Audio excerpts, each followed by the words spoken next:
আগামী সেপ্টেম্বর থেকে ধাপে ধাপে শুরু হবে স্থানীয় সরকার নির্বাচন।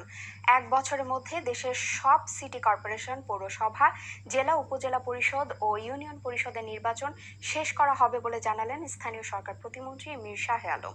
তিনি বলেন, নির্বাচনের খরচের জন্য বাজেটে প্রয়োজনীয় বরাদ্দ চাওয়া হবে।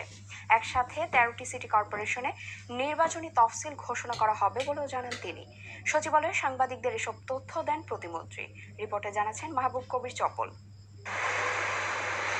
অন্তর্বর্তী সরকার ক্ষমতায় আসার পর 2024 সালের আগস্টে সব সিটি কর্পোরেশনের মেয়র, জেলা উপজেলা পরিষদের চেয়ারম্যান, ভাইস চেয়ারম্যান, পৌরসভার মেয়র সহ 1876 জন জনপ্রতিনিধিকে অপসারণ করে প্রশাসক হিসেবে বসানো হয় সরকারি কর্মকর্তাদের।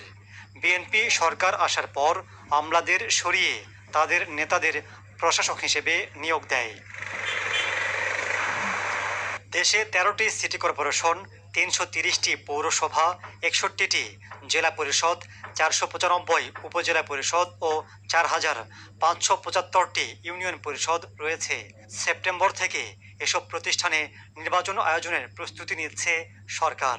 আগামী সেপ্টেম্বর অক্টোবর থেকে আমার ধারণা, যেহেতু আমাদের মন্ত্রী মহোদয় এবং মাননীয় প্রধানমন্ত্রীর ইচ্ছা অনুযায়ী উনি যেহেতু বলেছেন যে 1 বছরের মধ্যে নির্বাচনগুলো শুরু হবে, তো বর্ষা মৌসুমের পরে শুষ্ক মৌসুমে পর্যায়ক্রমে ধাপে ধাপে 1 বছরের মধ্যে আমরা 5টি নির্বাচন শেষ করব।